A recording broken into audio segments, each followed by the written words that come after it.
Assalamualaikum warahmatullahi wabarakatuh.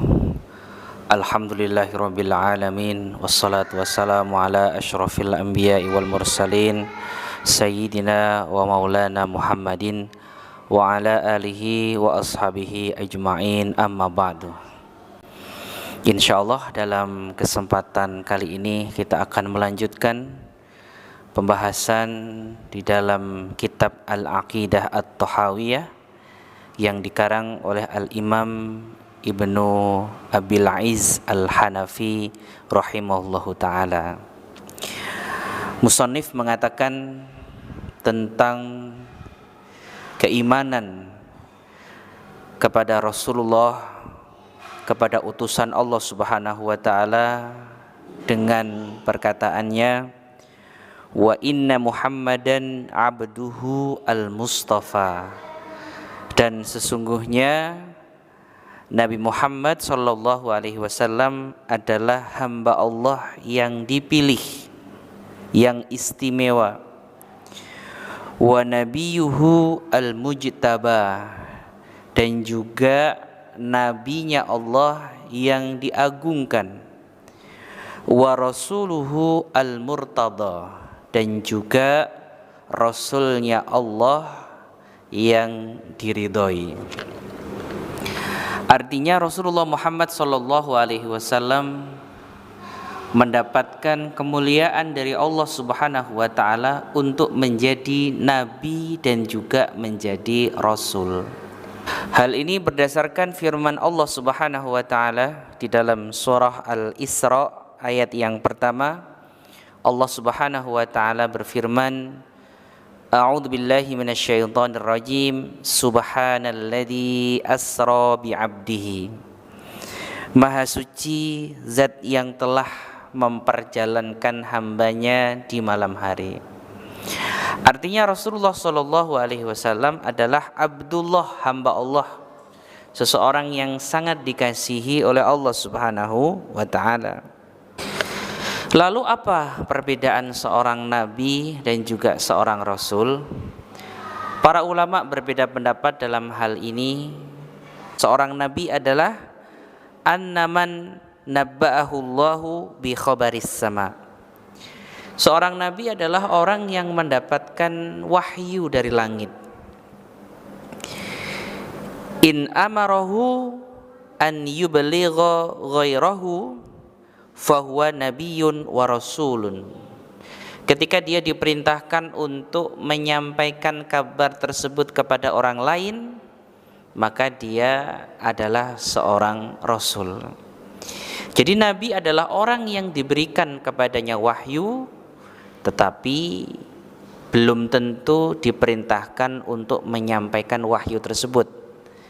Sedangkan seorang rasul adalah orang yang diberikan kepadanya wahyu dan dia diperintahkan untuk menyampaikan wahyu tersebut kepada orang lain.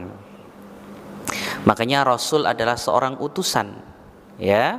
Sedangkan nabi adalah orang yang diberikan suatu kabar, yaitu kabar dari langit. Pendapat yang kedua mengatakan bahwa seorang nabi adalah orang yang diberikan wahyu kepadanya, tetapi dia hanya menjalankan syariat dari nabi terdahulunya.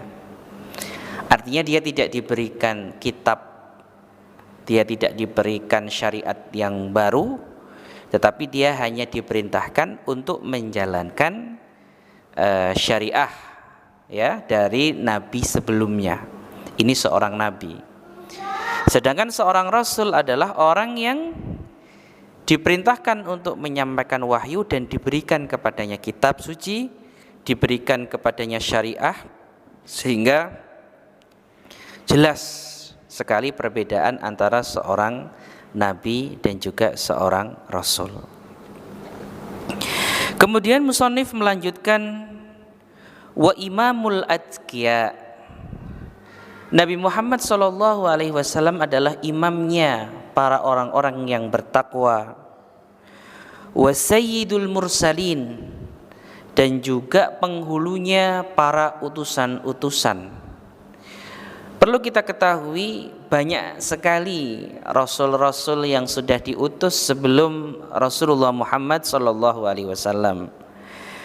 Tetapi rasul yang paling mulia, rasul yang paling tinggi derajatnya adalah Rasulullah Muhammad sallallahu alaihi wasallam.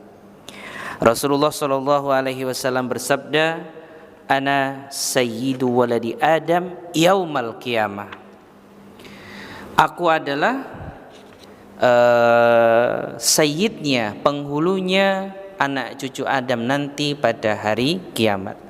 Artinya tidak ada manusia yang lebih mulia, bahkan makhluk yang lebih mulia daripada Rasulullah Muhammad sallallahu alaihi wasallam. Kemudian musannif melanjutkan, wa habibu rabbil alamin. Dan juga Nabi Muhammad adalah kekasihnya Tuhan semesta alam. Rasulullah sallallahu alaihi wasallam bersabda di dalam hadis yang diriwayatkan oleh Imam Muslim, "Innallaha, sesungguhnya Allah, ittakhadani khalilan kama ittakhadha Ibrahim khalila." Sesungguhnya Allah telah menjadikanku kekasihnya sebagaimana Allah menjadikan Nabi Ibrahim sebagai kekasihnya. Artinya Allah Subhanahu wa taala menjadikan Rasulullah sallallahu alaihi wasallam seorang kekasih yang harus diikuti. Tidak bisa seseorang dikatakan cinta kepada Allah tanpa keimanannya kepada Rasulullah Muhammad sallallahu alaihi wasallam. Tidak bisa seseorang meniti jalan ke surganya Allah Subhanahu wa taala kecuali mengikuti apa yang sudah dijalankan oleh Rasulullah Muhammad sallallahu alaihi wasallam.